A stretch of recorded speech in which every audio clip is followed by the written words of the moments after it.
Olá, caríssimo aluno! Na aula de hoje vamos tratar de um assunto fundamental na carreira de todo vendedor, o conhecimento das técnicas de vendas. Vamos então aos objetivos da aula.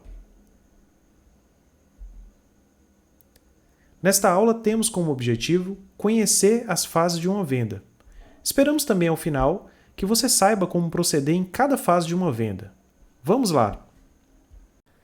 Muito bem, diferentes autores vão visualizar o processo da venda utilizando também diferentes fases e diferentes quantidades de fases.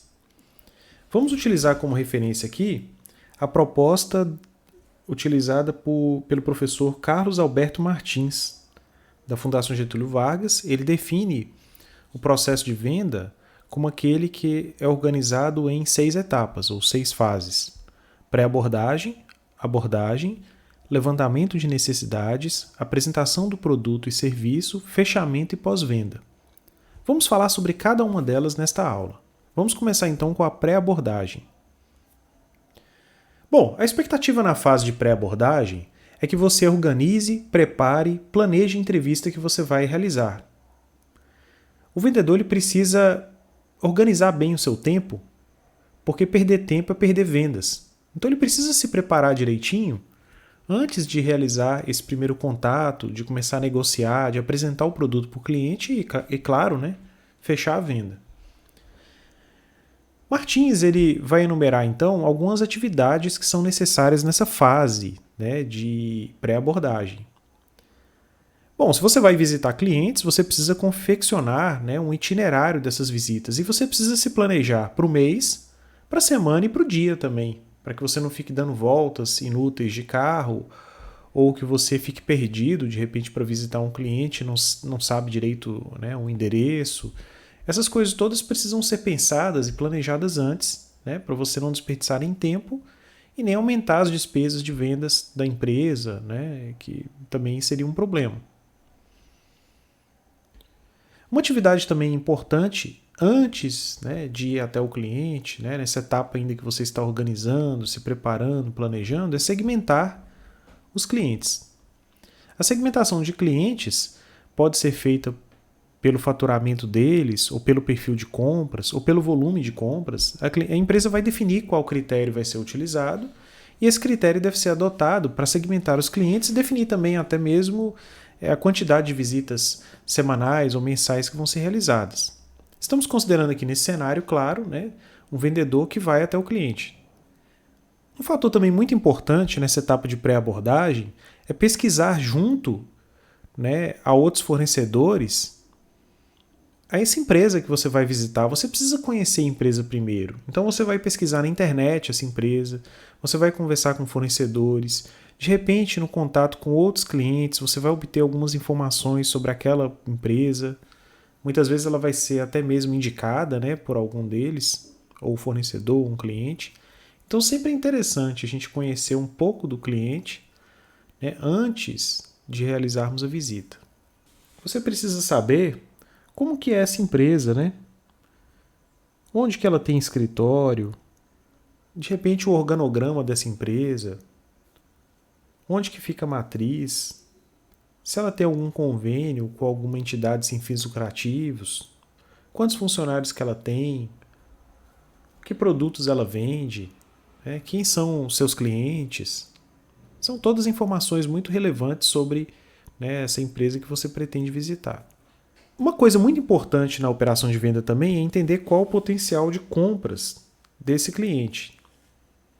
Então você precisa realizar também uma análise de crédito para você saber qual a possibilidade que você tem de vendas para ele. E quando você for negociar, você já saber quanto você pode ceder de prazo, ou que prazo que a empresa de repente não pode recorrer. E é claro, se você vai visitar a empresa, é muito legal que você tente descobrir antes quais são as necessidades que essa empresa tem. No que se refere ao que você vai levar e fazer durante a visita, é importante você definir que produtos vão ser apresentados para essa empresa e quais deles você vai priorizar, quais serão mais importantes durante o processo de apresentação e quais vão ser deixados em segundo plano. Você também vai precisar preparar o material que vai ser usado pelo vendedor durante a apresentação de vendas. E se é você mesmo, o material que você vai levar, Material impresso mesmo, né? Folders, ou se você vai fazer uma apresentação utilizando, né, um projetor, alguma coisa assim, os slides que você vai preparar. Você precisa ter isso tudo em mãos e preparado para que você possa fazer a visita. Muito importante também é planejar o que vai ser falado e a sequência da fala. Isso é fundamental para que você possa abordar aquilo que de fato vai atender às necessidades do cliente e para que nenhum dos dois lados percam tempo. Nesse sentido, inclusive, agende entrevista, né, de forma que não aconteçam atrasos, né, e seja um momento também que seja bastante adequado para o cliente e para você. Você deve ter o conhecimento das técnicas de vendas e negociação e deve se preparar. De repente, já escolher as técnicas que você vai utilizar. E assim, a recomendação final que o autor deixa é que você, como vendedor, valorize essas informações utilizadas na pré-abordagem. Aproveite elas no momento que você estiver abordando um cliente, né? Você coletou algumas informações sobre a empresa, sobre a situação de crédito, você pode usá-las na hora de argumentar e de discutir com o cliente durante o processo de negociação. Muito bem, na fase seguinte, que é a fase de abordagem, a gente já está então em contato com o cliente. Nesse momento é fundamental que você estabeleça uma sintonia com o cliente. Lembra-se que a gente precisa desenvolver o rapport? Mas como a gente vai fazer isso? Bem, a primeira coisa que a gente vai fazer é se apresentar. Então você vai dizer seu nome, o nome da empresa e vai explicar o motivo da sua presença. Isso pode ficar um pouco estranho, né? Esse é o primeiro contato, talvez, que aquele cliente está tendo com você. Então você precisa quebrar o gelo. E aí você vai usar várias técnicas para você fazer com que o cliente queira escutá-lo, né? Ele não vai você tem que fazer com que ele se sinta à vontade com você, como se ele te conhecesse há vários anos. E aí nós temos vários tipos de abordagens que podem ser usadas, né, como técnicas, para você conseguir abordar o cliente e estabelecer essa sintonia. Você pode começar, por exemplo, fazendo elogios sinceros sobre essa empresa do cliente, o atendimento que você teve, inclusive até da secretária com quem você agendou a reunião, ou mesmo se for o próprio cliente, né? A presteza dos setores, as peças de publicidade que a empresa faz, né? Vi um comercial lá que passou na televisão da empresa, que legal, né? A peça ficou muito bacana, etc, etc. Né? Outro jeito é você utilizar o mistério para começar, né? Você mostra o resultado ou parte do produto ou serviço que você comercializa e você pergunta para o cliente se ele está interessado em saber como é que ele pode alcançar aquele resultado. Você pode contar a história de alguma empresa que utilizou e o resultado que ela teve, ou você pode mostrar de fato fotos ou algum material que você tenha, né, para utilizar na venda que demonstre os benefícios que aquele produto traz. Você pode também perguntar alguma coisa para o cliente e utilizar isso como um gancho para começar um diálogo com ele. Um artifício também ao qual você pode recorrer é utilizar a própria reputação da empresa em que você trabalha ou do produto que você vende para começar a venda, né? Você dá um impacto. O produto que eu vim te mostrar hoje aqui é o produto mais vendido no mundo nessa categoria. No ano passado ele teve um crescimento de 300%. Você traz já um impacto grande, né, para o cliente e ele fica interessado, né? Outra estratégia também é utilizar as bonificações e ofertas como uma forma de iniciar a apresentação. Todo mundo se interessa por vantagens. Então, se você traz algum benefício, olha só, nós estamos aqui com uma promoção, né, para você, e muito especial, né, etc, etc, etc, e você explica lá qual que é essa promoção. Você pode também comunicar ao cliente que você está ali por indicação de um outro cliente que já compra de você. Você fala um pouquinho de como é que foi esse processo para você ser indicado e tudo. De repente ele vai querer falar um pouco também. Eu conheço o fulano há vários anos, que legal que ele, né, me indicou para você e tal, e a conversa vai andando ali. Você pode também começar a conversa, né, por amenidades, assuntos informais. O único cuidado que você tem que ter é não tocar em assuntos polêmicos. Então, futebol, religião, política, são assuntos complicados. Cuidado. Finalmente, você pode tratar também de assuntos empresariais. Você pode falar de alguma coisa sobre o setor da economia onde a empresa atua, né, do seu cliente. Ou você pode falar da economia na cidade. Você pode falar de algum novo concorrente que apareceu. Né? Então, são todos assuntos que podem, né, puxar ali uma conversa que vai te ajudar a chegar no ponto que você quer. E ajuda a quebrar o gelo. Então, só alguns exemplos, né, algumas abordagens que utilizamos. Em relação ao seu comportamento, né, e nós estamos falando aqui de gestos, do jeito que você imposta a sua voz, né, da sua postura física, né, do jeito que você conduz também a conversa, nós temos várias sugestões aqui interessantes que nós podemos adotar. Quando você se aproximar do cliente, aproxime-se calmamente, não chega correndo, né? Aproxime-se com calma, né? Isso vai comunicar para ele que você se planejou bem para aquele momento, que você está com segurança, né, para poder falar. Tenha uma boa postura, né, o que dá a impressão de autoconfiança, de domínio da situação. Cumprimente com um aperto de mão firme, breves palavras, olhe nos olhos. Na hora que você se sentar, sente-se adequadamente, não cruze os braços. Movimente-se também durante a negociação de forma natural, não faça movimentos rápidos e bruscos. E procure usar palavras, né, do próprio cliente para reforçar uma ideia sua. Na sequência, vamos falar um pouco de uma etapa que é fundamental.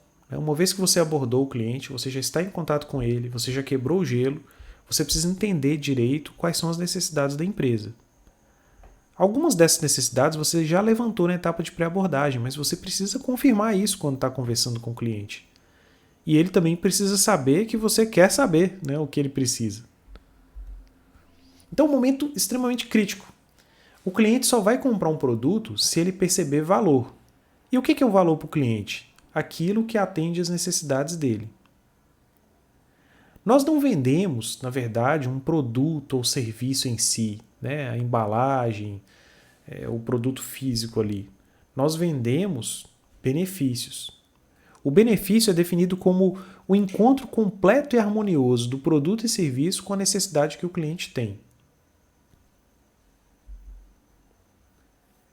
Nós temos dois momentos dentro do processo de decisão do cliente que nós podemos interferir para comunicar esses benefícios. O cliente, quando compra, ele passa por 5 processos. Primeiro, ele tem um processo de consciência, onde ele percebe que ele tem uma necessidade. Então, ele vai buscar uma série de informações para ele descobrir quais são as alternativas para atender aquela necessidade. Nesse momento, nós podemos agir. O vendedor vai alimentar o cliente com todas as informações sobre os produtos e serviços que ele precisa para tomar essa decisão. Uma vez que o cliente tomou, né, nota de todas essas informações, ele vai fazer uma avaliação e aí então, na sequência, ele vai decidir o que ele quer. É uma etapa de intenção. Ele vai escolher qual das propostas ele deseja. Nesse momento, nós como vendedores podemos novamente interferir no processo, né? Nós como vendedores podemos persuadir o cliente de que a solução que nós trazemos é a que traz mais benefício para ele. Nesse momento que a gente está levantando as necessidades, nós acabamos interferindo nesses dois aspectos, né? Certo, mas como eu vou descobrir as necessidades do cliente? Para conhecer as necessidades do cliente, vai ser necessário ouvir. E para ouvir, eu vou ter que fazer boas perguntas. Só que eu só vou conseguir fazer boas perguntas se eu conseguir me colocar também no lugar do cliente. E aí, a habilidade de empatia vai ser fundamental. A empatia é a capacidade que a gente tem de se colocar no lugar do outro, de entender o emocional mesmo da outra pessoa. Então eu vou ter que também conseguir ser capaz, nesse momento que eu estou ouvindo, de perceber também os aspectos emocionais do cliente. Isso é bastante complexo e vai exigir uma série de habilidades. Certo, mas como que eu vou fazer então boas perguntas? Primeiro eu preciso entender quais são os tipos de perguntas que eu posso fazer. Na arte de perguntar, né, eu posso utilizar 5 tipos de perguntas. Eu tenho as perguntas abertas, que pode ser o ponto de partida para a gente, né? Então imagine que um vendedor está numa loja e aí uma senhora chega para poder comprar uma geladeira. O vendedor poderia mostrar todas as geladeiras que tem na loja, mas é claro que ele vai começar a fazer uma série de perguntas para ele entender, né, que tipo de geladeira aquela senhora precisa. Então ele pode começar com uma pergunta aberta, né? Onde a senhora pretende colocar a geladeira? Parece óbvio que vai ser na cozinha, mas nem sempre é, né? Na sequência, ele pode fazer perguntas dirigidas, né? Ele já mostrou as geladeiras A senhora disse que era para cozinha e que a cozinha dela é pequena, então ele mostrou algumas geladeiras pequenas, vamos dizer, por exemplo. E aí ele vai perguntar, né? Dessas geladeiras que a gente viu aqui, qual modelo é o melhor? Ou o modelo tal, o modelo XYZ aí, é o melhor para sua cozinha, não é? A gente está tentando conduzir ela para o fechamento da venda, então a gente precisa ajudá-la a decidir também, né? Nesse sentido, a gente pode fazer perguntas reflexivas. Vamos dizer que essa senhora começa a ficar meio insegura e não consegue se decidir, talvez tenha umas 2 ou 3 geladeiras que ela gostou e ela está em dúvida. Então ela pode fazer uma pergunta desse tipo reflexiva, por exemplo, a senhora talvez esteja insegura por não ter ligado ainda para o seu marido, quer falar com ele agora? A senhora pode utilizar aqui o telefone da loja. Então a gente vai tentar induzir a pessoa a buscar essa certeza, a fazer a escolha. Talvez um aspecto técnico mesmo, ou algum outro aspecto envolvido na venda, pode estar causando insegurança, então a gente pode fazer algumas perguntas específicas. Por exemplo, a senhora gostou da cor? Os acessórios que vêm nessa geladeira atendem à necessidade da senhora? São perguntas que a gente pode fazer, né, que vão ajudar. E aí, para a gente, né, fechar o processo, a gente pode fazer algumas perguntas mais fechadas, né? A senhora tem alguma dúvida? Vamos fechar a venda? A gente já parte já para o encerramento do processo. Neste ponto, levantamos então as necessidades do cliente. A gente precisa então apresentar de fato os benefícios do nosso produto e do nosso serviço para ele. Bom, a primeira coisa que a gente precisa entender é que o cliente ele compra um produto não pelo bem físico em si, mas pelos serviços que ele entrega e principalmente pela ideia que aquele, né, produto carrega em torno dele. O autor do livro aqui, o professor Carlos Alberto Martins, chega a afirmar que o objeto físico ele é apenas uma embalagem para o serviço. Interessante, né? Então a gente precisa apresentar o produto ao cliente enfatizando os benefícios que interessam para ele. Bom, talvez interessa para ele um detalhamento das características técnicas do produto, então é isso que a gente vai fazer. Talvez ele quer saber mais sobre os serviços que acompanham, né, ou que estão associados àquele produto. Então é isso que a gente precisa enfatizar. Ou às vezes o conceito, a ideia mesmo por trás do produto é que interessa mais a ele. Então a gente precisa estar ciente do que o cliente precisa, por isso a gente levantou as necessidades, para a gente focar nos benefícios que estão associados a uma dessas 3 coisas e que se relacionam ao produto. Podemos falar então numa hierarquia de benefícios que um produto possui. O modelo dos 5 níveis de produtos, ou modelo de Levitt, nos traz então um modelo em que nós temos benefícios, o produto genérico, o produto esperado, o produto ampliado e o produto potencial. Então, nesse primeiro nível, nível fundamental, nós temos o que nós chamamos de benefício núcleo, que indica o que efetivamente o cliente está comprando. Por exemplo, se você se hospeda no hotel, você está comprando o direito de descansar, né, com tranquilidade. Então é mais a ideia mesmo por trás do produto.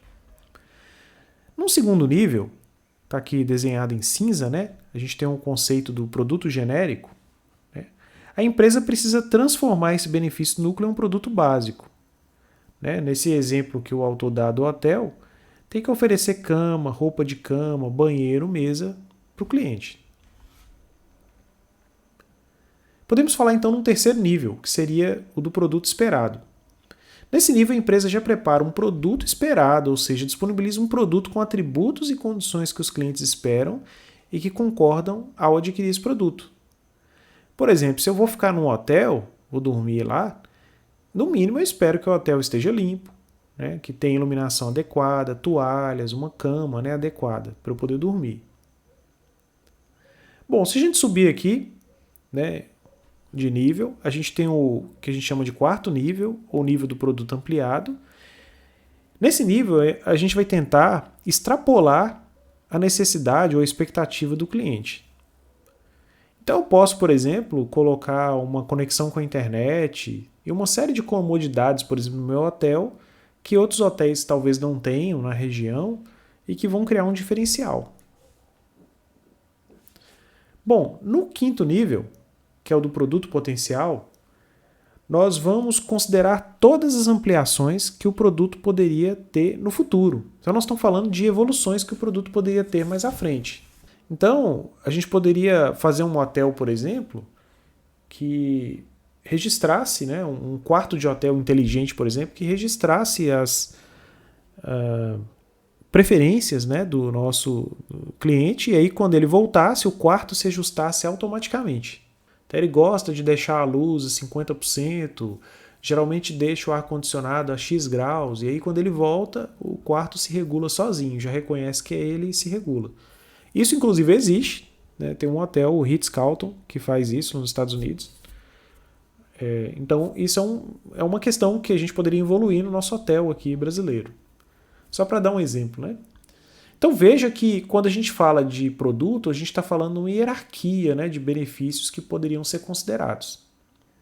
Quando a gente fala de produto, a gente pode falar também do ciclo de vida do produto, e a gente precisa levar isso em consideração quando a gente vende.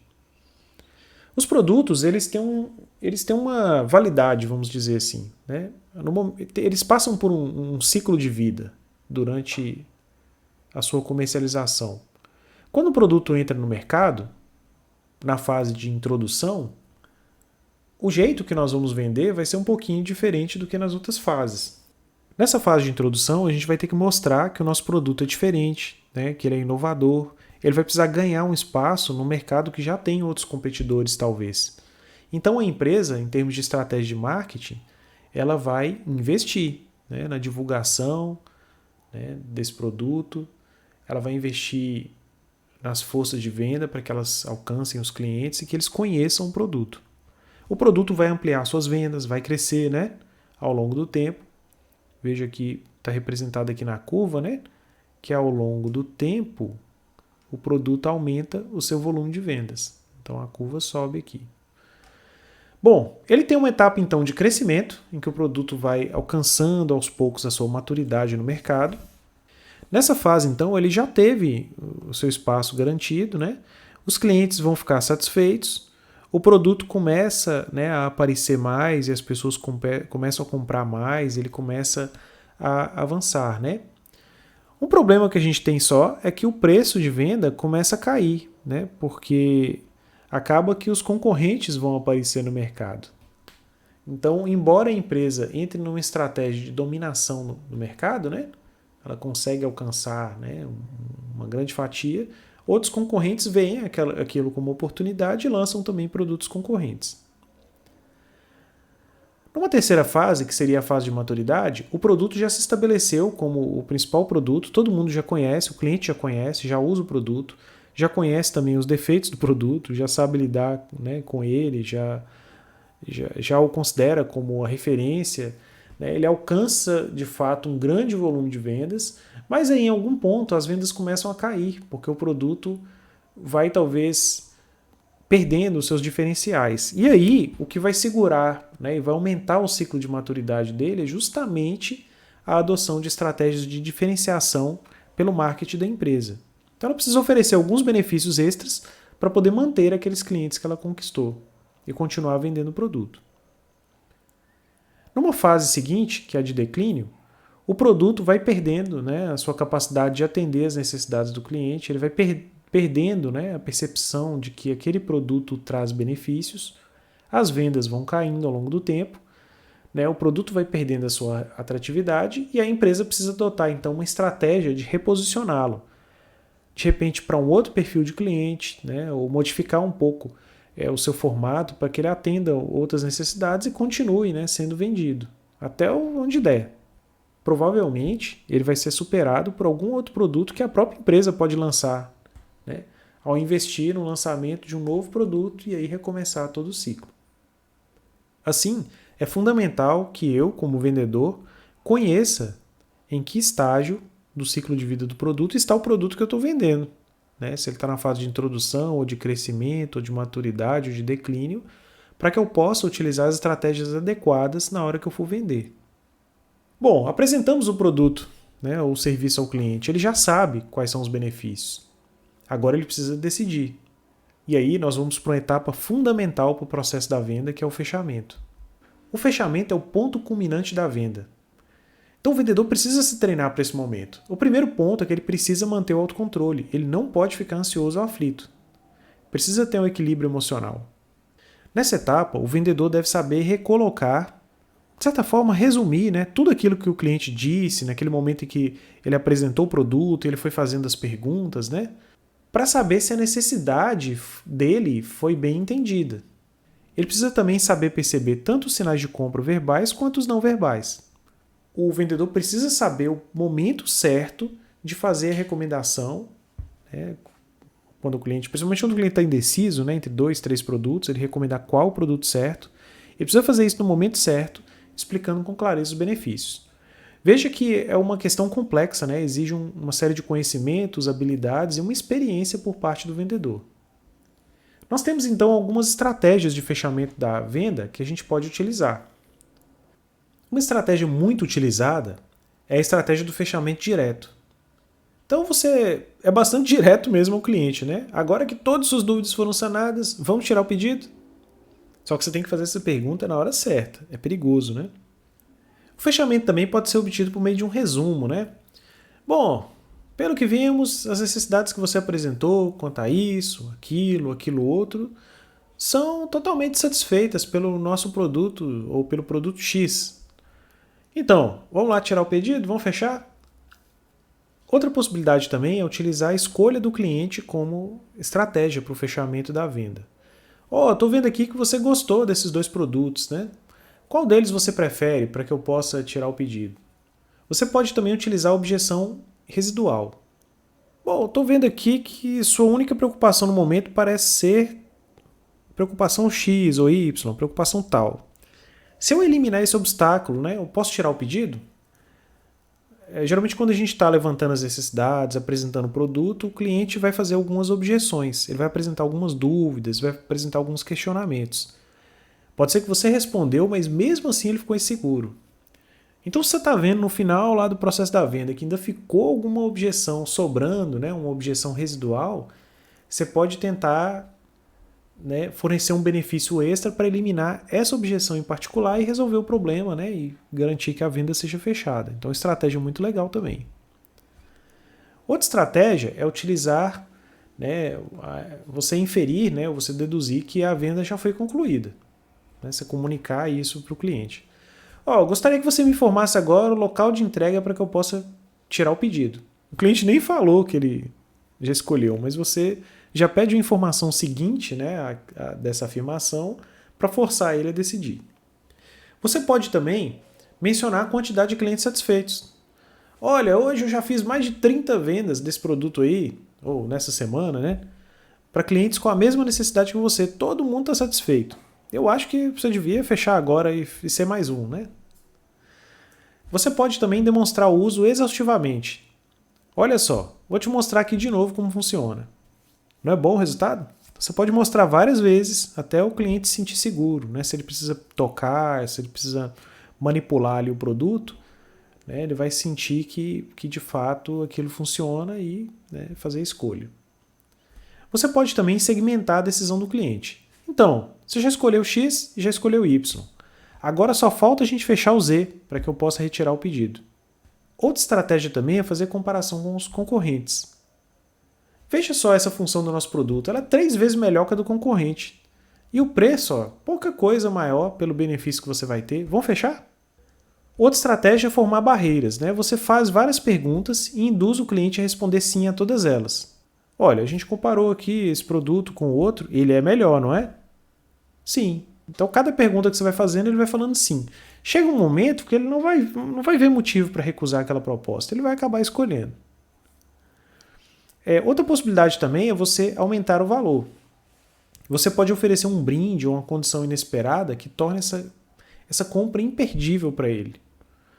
Então, no momento que ele está lá indeciso, você vai falar, se você comprar agora, você também vai ganhar, né, 3 meses de tal coisa, ou você vai ganhar esse brinde aqui. Ou se você levar junto esse produto aqui, você ganha R$50 de desconto. Então você pode acrescentar algumas coisas que vão forçar, né, vão levar aquele fechamento da venda. Outra estratégia também um pouco arriscada, mas que pode funcionar, é a da urgência, né? Você coloca o cliente numa situação de tensão, falando que essas condições que foram oferecidas ali para ele, explicadas durante a apresentação do produto, elas vão expirar logo, né? Essa venda é inadiável. Ou até outra que é muito utilizada também, É você dizer que tem poucas unidades do produto, que a empresa só vai comprar de novo daqui a 15 dias ou 30 dias, né? Isso até é importante para você sentir qual o nível de urgência que o cliente tem, né? Então, as estratégias de fechamento são variadas e o importante é que a gente consiga chegar ao final, né, e realizar o fechamento. A gente tem que vender. É para isso que a gente é contratado. Só que também a gente precisa estabelecer um relacionamento com o cliente. E é o pós-venda que vai fazer isso. Então, o pós-venda ele vai ser um acompanhamento que o vendedor vai realizar após a venda. Existem alguns métodos básicos de acompanhamento que são recomendados. Então, você pode fazer um contato telefônico ou por mensageria instantânea, por exemplo, pelo WhatsApp, né, com o cliente periodicamente. Você pode utilizar o correio e o e-mail para mandar algum brinde ou material gráfico sobre os produtos e serviços, né, para esse cliente. Você pode também fazer algumas cortesias, né? Você pode mandar um cartãozinho de agradecimento depois de uma venda que você faz para ele, ou por alguma indicação, né, que ele faz de um outro cliente. Você pode também mandar um cartãozinho, né, felicitando o cliente pelo aniversário, pelo nascimento de filhos. E você pode também enviar uma comunicação, né, quando ele perder algum ente querido, né, uma mensagem de pêsames mesmo. Também é muito importante isso.